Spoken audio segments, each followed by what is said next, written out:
Hello and welcome. My name is Heidi, and today we're going to discuss self-care, what it is, why we don't do more of it, and a few tips on how to get started.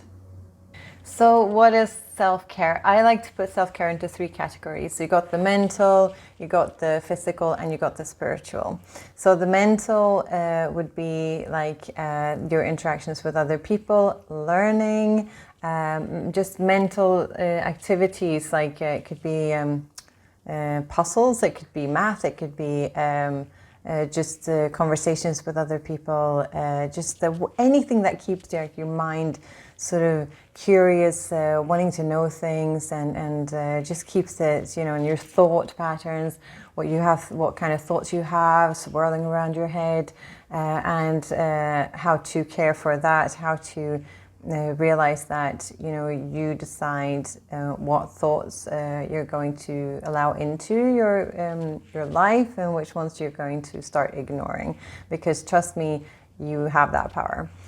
And then we have the physical. Now that's your body, it's exercise, it's moving your body. It could be dance, it could be any form of movement, looking after your body, what you eat, what you put into your body, but also getting out when you take a nice shower or bath, and then getting out of the bath and really like tending to your body, like maybe tending to your feet or putting a nice lotion on or that kind of thing. That's really like looking after yourself as well. So that's the physical. And then you have the spiritual as well, which is also very important. And that's like your higher self, your inner, most deepest feelings and emotions, and the way you see life, your life purpose. I mean, that's huge. You're feeling like you have a life purpose, or maybe you feel like you don't have a life purpose. Either way, that can be absolutely fine. But just having this deeper knowing or meaning or feeling within you. So you need all these three to sort of have a nice balance. And if one is kind of out of balance, it can be a little bit, the road can get a bit sort of maybe trickier, or it could get you just confused about life. So why don't we self-care more? Well, it could be that you have a lack of self-worth, that you want to just put everyone like ahead of yourself. You want to look after other people. I mean, this video is for you guys, it's for carers, like you care for other people, which is such a beautiful thing. But when you have nothing left to give, you're basically good for nobody. Like you won't be able to look after anybody at the end of the day. So you need to fill up your own cup first. So lack of self-worth is one, and also carrying old wounds can be a big trigger here. Like carrying old wounds could also mean that's why you like to care for other people, because they have a part of you that you want to heal inside yourself, and it's perhaps easier to try and heal it in other people than yourself, because within yourself it could be a bit scary. Now, caring for other people and doing it in that sense is like I said, such a beautiful, beautiful thing. But it's when we get to the stage where, oh, if I fix you, I'll fix myself. You need to. It's not very healthy. It's not a very healthy way to care for people. If you instead care for yourself, you'll have so much more to give, and you won't even see it as you saving somebody else. You will just end up shining and helping everyone you meet every single day, because you shine in a beautiful way, and that's just giving without even thinking about it. So look after yourself first, and then you will be like God of giving. So why is it so important to self-care? Well, like I said before, you need to fill up your own cup before you can actually give to anyone else. Because if you have nothing left to give, then clearly you have nothing to give. You can't take care of anyone, including yourself. So you need to look after yourself first. I love that analogy when you're sitting on the plane and these masks come down. If you're going down and you need to put the mask on yourself before you can help anyone else out. It's the exact same thing in life, and it doesn't mean that you're being selfish. It just means that you need to take time for you. If you take no time for you, there will be no time for nobody, because you won't have any. Becoming the observer of your life is, I think, the absolute most important thing, and there are numerous ways of doing this. But when you become the observer, you start seeing things as not being personal anymore. And I know this can sound bad, come on, Heidi, of course it's personal. This person did this to me, or this happened, or whatever. But when you start becoming the more you become the observer, realizing that you're actually being lived rather than being the person that's, taking on the guilt for absolutely everything. When you start seeing that life is life, that you were given this life by source, God, whatever you want to call it, then you can start enjoying it more, because you enjoy the sort of play of life rather than taking it super serious and being like, oh, I need to do all these things because of, karma or whatever. And you start enjoying life more. And when you enjoy life more, you shine more. And when you shine more, you help more people. So time for some tips of how you can start self-caring. A lot of the people think that, I need to sit and when I'm sitting meditating, I have to sit for an hour. I don't have time for that. And how can somebody do that? And it just some people actually get freaked out. My mom gets freaked out just by the even thought of meditating. Now, I meditate every day, but I meditate for 10 minutes each morning. This is a really, really good tip. Get up 10 minutes before you need to get up, that 10 minutes before you usually normally get up. And you set a timer for 10 minutes. You put on some relaxing music. You just sit up in your bed. The first thing you do before you do anything, don't check your phone, don't do anything apart from putting on some music on your phone. Don't check your emails, don't check your messages, nothing. The first thing you do in the morning, you get up 10 minutes earlier and you sit up in bed. You take a few deep breaths and you just relax it out. And you can, from there, either do a little meditation, do some breath work, or affirmations is really good. I choose to have an amazing day. I will listen to my body. I will listen to my inner guru, my guide. Those sort of things are really, really good to say in the mornings. This practice is amazing. I think it just starts you off on the right track every morning. The morning is probably the most important. So you want to get the morning off to a good start. So try and really make the morning better. If you feel really stressed in the morning, getting up a little bit earlier is actually worth it. You keep thinking, oh no, but I can get those 5 more minutes. Try and get to bed 5 more minutes earlier. If you have kids, that might be hard, obviously, if they have a certain time where they go to bed, but really try and wind down when you get to bed.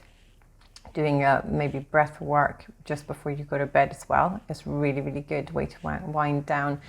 I have a bunch of different types of breath work that you can do, and especially if you follow me doing my classes that I'm going to be doing every week, you can get some really good practices going there. And the practices are for about 45 minutes, but you don't need to do them for 45 minutes. Just do 10 minutes, even 5 minutes, just whenever you got the time. As well, a really good time to just do 3 big deep breaths and relaxing your body intentionally is every time you go to the bathroom. You do your thing, wash your hands, and then you take 3 deep breaths before you go out of that door and get on with things. Really good advice. Doing something slow each day is really good as well. Do you have a garden? Maybe you could do gardening, maybe taking a bath, taking a slow walk, yoga, doing a slow yoga practice. And you have a million different types of yoga, but you could do one that's a bit slower. Or even just standing in the kitchen when you're cooking and just doing it slowly. You could pour yourself a glass of wine, put on some chill music. I love it when I cook sometimes.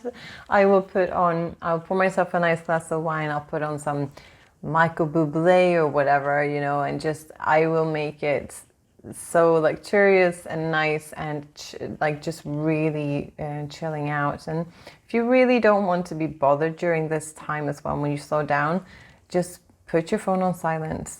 Just do it. The world will not go under because you have your phone silent for half an hour.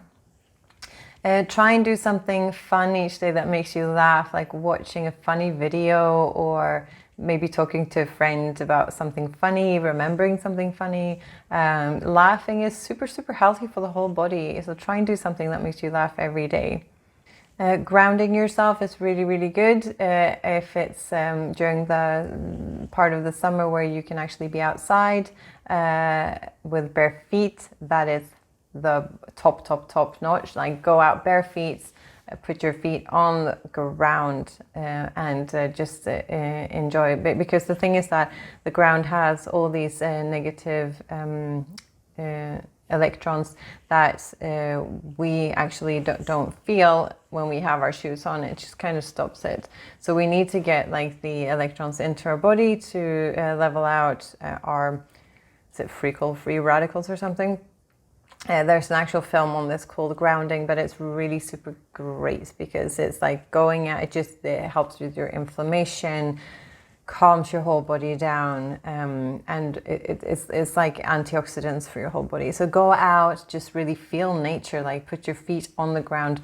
If you really can't do that, if it's in the middle of the winter or something like that, you could always take a bath and using salts for the bath, like using actual maybe Himalayan salts, or as long as it's like proper salts, not like sort of fake with a bunch of different chemicals in them. Try and get just natural salts and pour them in the bath. Or you could put your feet, like get something from outside to put your feet on. Like it could be like nice stones or something, and try and do these stones like keep them outside if you can, and then take them in and then put your feet on them. Just while you're watching TV or something like that, that's fine. Crying, I've also heard, is very grounding. So it's actually, don't be ashamed to cry. Like whatever way you have of expressing the way you feel, or you need to purge out whatever you feel by crying, screaming, punching something, not somebody, but something like a cushion or something. If you feel like you need to do that, just get it out of your system and then sit with the feeling for a bit and just breathe deep and feel into your body and try and listen to your inner child, your inner guru, your inner guide. Just like really try and listen. Okay, what is it that I need to focus on right now? Listen to your body, listen to yourself. The more you listen and become still with yourself, the more you're going to get good insights and good guiding. If you can, then get upside down somehow. Like not everyone can stand on their hands. I am one of those people that cannot stand on my hands. But I did buy a yoga hammock thing that I hang from a door that I hang upside down with, and that's really good for the parasympathetic nervous system. Something that I work a lot with through breath work. Breath work puts you into the parasympathetic nervous system, which means that your body is calm, it starts digesting well, it starts doing all these healthy, beneficial things for your body. It makes so that you can sleep better, and your body doesn't feel under attack, which it does a lot all the time. For a lot of us, it keeps being in the sympathetic nervous system, which means we're flight, fright, or freeze mode, or those three. And your body doesn't do any of the relaxing, looking after itself when it's in that mode, because it thinks it's under attack all the time. So you need to tell your body that your body is safe, you're calm, you can rest and digest and feel amazing. Okay, so I hope this video has helped you a little bit with just getting a few ideas of what could I put into my daily routine to self-care, because you are the most important person in your life. If you don't work, nobody else works, and you need to shine to light up the lights where everyone else is. If somebody else is down, feeling bad in a dark place in whatever area of their life, the best thing you can do for them is shine a light on them. And that's the way you help them up. If you put yourself in the dark with them, then yeah, they might not feel quite as alone, but who's going to help you up? You need to shine the light on them. You need to come down there in the dark with the light and realize that you are the light, you are not the dark. That's how you help everyone in this world. You first become the love, and then the that they will follow. Okay, so hope you have a magnificent, beautiful, lovely day, and I will see you soon. Bye for now.